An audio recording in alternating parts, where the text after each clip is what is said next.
സുഹൃത്തുക്കളെ നമസ്കാരം. ഞാൻ സുരേഷ് വരടിയാണ്. ഇത് ഞാൻ എൻ്റെ ഒരു ഇൻഫോർമേറ്റീവ് വീഡിയോ കണ്ടിന്യൂ ചെയ്യുകയാണ്.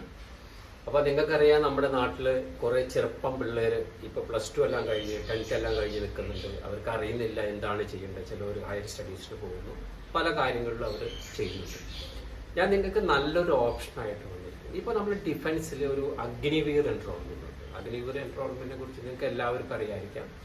അതായത് 2022 സ്റ്റാർട്ട് ചെയ്തതാണ്. ഡിഫൻസിൽ Indian army, Indian navy, Indian എയർഫോഴ്സിൽ ഇപ്പോൾ അത് അഗ്നിവീർ എൻറോൾമെന്റ് ആയിട്ടാണ് എടുക്കുന്നത്. 4 വർഷത്തേക്കാണ് എടുക്കുന്നത്. 4 വർഷത്തേക്ക് നിങ്ങളുടെ height, weight, physical fitness, medical okay ആണെന്നുണ്ടെങ്കിൽ 4 വർഷത്തേക്ക് നിങ്ങൾ എടുക്കുന്നു. ഇതെടുക്കാൻ വേണ്ടി നിങ്ങളുടെ ഏജ് ഗ്രൂപ്പാണ് 17 മുതൽ 21 വർഷം. നിങ്ങളുടെ ക്വാളിഫിക്കേഷൻ എന്താണ്? 10th അല്ലെങ്കിൽ 12th നിങ്ങൾ പാസ്സായിരിക്കും. മെയിൽ ഫീമെയിൽ 2 പേർക്കും ഇതിൽ നിങ്ങൾക്ക് എൻറോൾ ആകും. പിന്നെ ഇതിന്റെ എന്താ കാര്യം എന്ന് വെച്ച് കഴിഞ്ഞാൽ, ഇത് 4 വർഷത്തെ ഒരു എൻറോൾമെന്റ് ആണ്. ആദ്യം ഇത് 2022 സ്റ്റാർട്ട് ചെയ്തപ്പോൾ പല പ്രശ്നങ്ങളും ഉണ്ടായിരുന്നു. പക്ഷെ ആ പ്രശ്നങ്ങളെല്ലാം വളരെ സമാധാനപരമായി പരിഹരിച്ചു. ഇപ്പോൾ മാക്സിമം പിള്ളേർ, ഒരുവിധം പിള്ളേർ ഇൻട്രസ്റ്റ് ഉള്ളവർ, ഡിഫൻസിൽ വരാൻ ഇൻട്രസ്റ്റ് ഉള്ളവർ ഇത് ട്രൈ ചെയ്തുകൊണ്ടിരിക്കുകയാണ്. കുറെ പേര് ഇതിൽ എൻറോൾ ആവും. അപ്പൊ ഇതിൽ എൻറോൾ ആയാൽ, ഇത് 4 വർഷത്തേക്ക് നിങ്ങൾ എൻറോൾ ആയി കഴിഞ്ഞാൽ ഫസ്റ്റ് ഇയർ നിങ്ങൾക്ക് സാലറി കിട്ടുന്നത് ഒരു മാസം 30,000 രൂപ. രണ്ടാമത്തെ ഇയറിൽ നമുക്ക് ഇത് 33,000 രൂപ നിങ്ങൾക്ക് ഒരു മാസം കിട്ടും.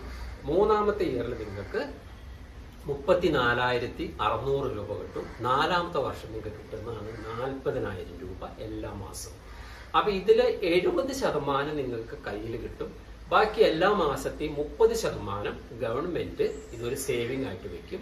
എന്നിട്ട് വിത്ത് ഇൻട്രസ്റ്റ് നിങ്ങൾ 4 വർഷം കഴിഞ്ഞപ്പോൾ നിങ്ങൾ തിരിച്ചു പോരുകയാണെന്നുണ്ടെങ്കിൽ നിങ്ങൾക്ക് ഏകദേശം 12 ലക്ഷത്തിന് താഴെ രൂപ ഒരു ലംസം വിത്തൗട്ട് ടാക്സ് നിങ്ങൾക്ക് ഗവൺമെന്റ് തരിക. അതല്ല, നിങ്ങൾ അതിനുശേഷം ഈ ഒരു സർവീസ്, ഇപ്പൊ നിങ്ങൾ ഫിസിക്കൽ ഫിറ്റ്നസ് ഉള്ള പിള്ളേര്, നല്ല ഇൻട്രസ്റ്റ് ഉള്ള പിള്ളേരാണെന്നുണ്ടെങ്കിൽ, നിങ്ങളുടെ പെർഫോമൻസ് ഓക്കെ ആണെങ്കിൽ നിങ്ങൾക്ക് 50% വരെ ആ ആർമി തന്നെ ഏതിലാണ് നിങ്ങൾ ജോയിൻ ചെയ്യുന്നത് അതിൽ നിങ്ങൾക്ക് പെർമനന്റ് ആയിട്ട് നിൽക്കാം. പെർമനന്റ് ആയിട്ട് നിന്ന് കഴിഞ്ഞാലോ നിങ്ങൾക്ക് 15 വർഷമോ 20 വർഷമോ നിങ്ങളുടെ റാങ്ക് വൈസ് ഏത് റാങ്കാണ് നിങ്ങൾ വേറെ കഴിഞ്ഞാൽ അതനുസരിച്ച് നിങ്ങളുടെ സർവീസ് കൂടി പോകും. അപ്പൊ ഒരു ഡിഫൻസ് സർവീസ് എന്ന് പറഞ്ഞാൽ എന്താണ്? മിനിമം ഒരു 15 വർഷം കഴിഞ്ഞാൽ നിങ്ങൾക്ക് അതിൽ പെൻഷൻ. അപ്പൊ ഞാൻ ആർമിയിൽ സർവീസ് ചെയ്തതാണ്. അപ്പൊ ഞാൻ റെക്കമെൻഡ് ചെയ്യുന്നു, എത്ര കുട്ടികള് ഫിസിക്കൽ ഫിറ്റ്നസ് അതുപോലെ തന്നെ നമ്മുടെ ദേശസേവ ചെയ്യാൻ ആഗ്രഹിക്കുന്നുണ്ടോ, ഇത് നല്ലൊരു പ്രോഗ്രാമാണ്. ഈ ഒരു പ്രോഗ്രാമിൽ നിങ്ങൾ ചേരുക. ബാക്കി എല്ലാ കാര്യങ്ങളും ഞാൻ നിങ്ങളോട് അടുത്ത വീഡിയോസ്, എത്ര സേവിങ് കാര്യങ്ങളെല്ലാം ഞാൻ പറയും. Okay, by.